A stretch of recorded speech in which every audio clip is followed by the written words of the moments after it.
नमस्ते। आज सकट चौथ का दिन है, तो मेरे घर में भी पूजा हुई थी। मेरी दादी और मम्मी ने व्रत रखा था, तो अभी मैं आपके लिए उसी की कहानी लेकर आई हूँ।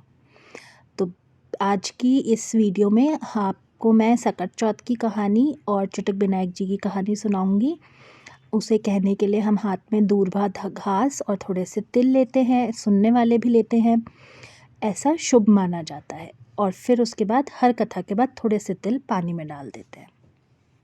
तो सकट चौथ की कथा ऐसे है कि एक साहूकार था, उसके 7 बेटे थे और जो सबसे छोटा बेटा था वो कुछ नहीं करता था। तो भाभियाँ बहुत चुड़ चुड़ चुड़ चुड़ चुड़ चुड़ करती रहती थी पूरे समय कि कुछ नहीं करता है, कुछ नहीं करता है करके। तो एक बार जो है ना उसके ईगो पे लग गई, तो उसने कहा कि माँ मैं बाहर देश जाऊँगा काम करने। तो उसकी माँ ने बोला कि ठीक है बेटा जा, लेकिन उस दिन सकट चौथ का दिन था तो माँ ने पूजा की थी, तो उन्होंने पूजे हुए तिल बेटे को दे के बोला कोई भी संकट आए तो सकट चौथ माता को याद कर लेना। और तो बेटा जब वो बैठे तो अपने चलो तो बेटा वो तिल लेकर चला गया। तो बेटा वो तिल लेकर चला गया। अब वो आगे पहुंचा तो एक गांव में गया। वहाँ उस गांव में खूब मिठाइयाँ बन रही, खूब पकवान बन रहे थे, लेकिन सब रो रहे थे, मतलब सब दुखी थे। एक बुढ़िया थी जो रोए जा रही थी। उसने बुढ़िया के पास जाके बोला कि सब अगर इतनी खुशी मना रहे हैं तो तू दुख क्यों मना रही भाई, तू क्यों रो रही है। तो उस माई ने उसको बोला कि जो है ना हमारे यहाँ पे राजा का वो है कि जब भी ईंटें पकती हैं, आवा पकता है, तो उसके अंदर एक आदमी की बलि चढ़ती है, जो आदमी उसके अंदर ईंटों के अंदर रख बैठाते हैं जिसे, और फिर वो ईंटें पकती हैं। तो आज मेरे बेटे की बारी है, मेरे एक ही बेटा है। तो उसने बोला कि तू मत रो, तू दुखी मत हो माई, मैं तेरे बेटे की जगह मैं जाऊंगा, जब वो आए लेने तो मुझे भेज देना। तो माई खुश हो गई। फिर वो जब लेने आए कि उन्होंने कहा कि हाँ, अच्छे से खा पी के आराम से सो गया। तो जब वो लेने आए तो उसने आकर बोला कि जो है ना वो लेने आए हैं, बुलाने आए हैं। तो वो उठ के गया, उसने कहा हाँ चलो जा, कहाँ चलना है। तो वो गया, जाकर ले जाकर उसे बिठा दिया मैदान में और उसके चारों तरफ ईंटें लगानी चालू कर दी। तो उसने वहाँ जहाँ बैठा था उसने अपने चारों तरफ तिल बिखेर लिए और सकट चौथ माता का ध्यान करके वहाँ बैठ गया कि चौथ माता मेरी रक्षा करेगी। उसके बाद सारी ईंटें लग गईं, उन्होंने ईंटों में आग लगा दी, वो चले गए वहाँ से सारे सैनिक। अब अगले दिन उनके पास खबर आई कि वहाँ तो ईंटें जो हैं वो सोने से चमक रही हैं, ईंटें तो पक गई। तो अब सब हैरान रह गए कि ईंटें एक ही रात में कैसे पक गई। तो जो है ना फिर आए देखने, फटाफट ईंटें हटाई तो अंदर से आवाज़ आ रही, वो बोले ज़रा हौले हौले से, ज़रा धीरे धीरे से। तो सब घबरा गए कि ये क्या हुआ। जब सारी ईंटें हटाई तो देखा ईंटें भी पक गई थी और वो लड़का भी जिंदा बैठा था। उसे राजा के पास लेके गए। राजा ने पूछा भाई तू जिंदा कैसे बच गया, इतनी आग, इतने उसके अंदर गर्मी के अंदर तेरे को कुछ भी नहीं हुआ, ऐसा कैसे हो गया।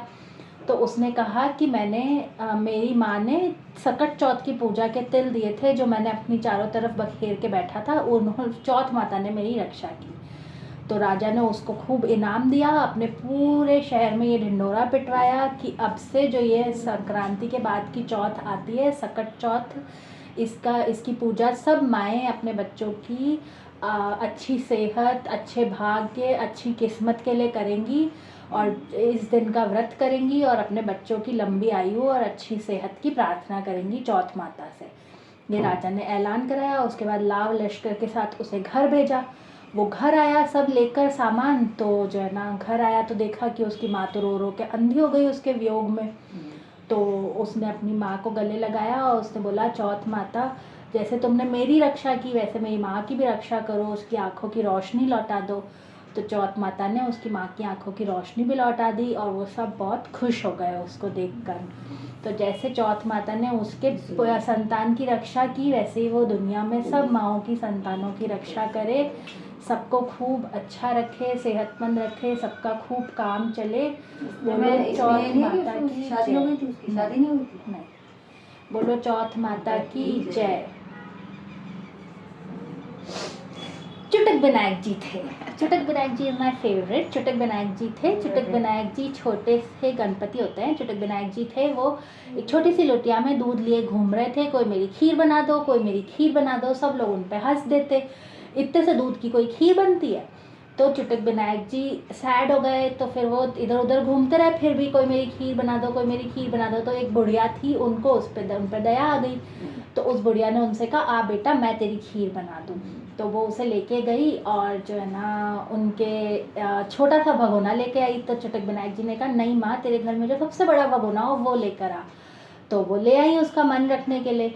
फिर जैसे ही उन्होंने लोटिया में से दूध डालना चालू किया, वो तो एक के बाद एक भगोने भरते चले गए। तो माई को पता चल गया कि ये तो चुटक विनायक जी हैं, गणपति जी हैं, मेरा घर भरने आए हैं। तो उन्होंने खीर चढ़ाई। अब खीर जब पकने लगी तो चुटक विनायक जी ने बुढ़िया से कहा, जा पूरे गांव को न्योता दे के आ खीर खाने का। तो बुढ़िया खुशी खुशी पूरे गांव में न्योता बांटने चली गई। तो जब वो न्योता बांट रही थी तो लोग सोच रहे, कल तक तो इसके खाने के भी वांदे पड़े थे, आज सबको खीर का न्योता दे रही है। चलो चलो चल के देखते हैं कि खीर कैसी खीर बनाई है इसने, कैसी खीर खिला रही है हमें। उधर घर में बहू का बीपी बढ़ गया, उसको टेंशन हो गई कि ये तो पूरे गांव को न्योता देने आ गई है, मेरे को खीर मिलेगी या नहीं। तो जैसे ही खीर पकी, ऊपर से उबाल आया, बहू ने ऊपर ऊपर की खीर उतारी, दरवाजे की ओट में बैठकर बोला, चुटक विनायक जी भोग लगाओ, और वो खीर खा गई। तो जब सब गांव वाले आए, खाने बैठे, तो बुढ़िया माई ने चुटक विनायक जी को बोला, चुटक विनायक जी पहले आप भोग लगाओ। तो चुटक विनायक जी ने बोला, माई मैंने तो तभी भोग लगा लिया जब तेरी बहू ने दरवाजे की ओट में बैठ के खीर खाई थी। बुढ़िया बोली, हाय मेरी बहू तो बहुत ही लालची है। पर सबने खूब पेट भर के खूब खुशी से खीर खाई। जैसे चुटक विनायक जी ने उस बुढ़िया का घर भरा, वैसे ही वो सबका घर भरे। बोलो गणपति बप्पा मोरया।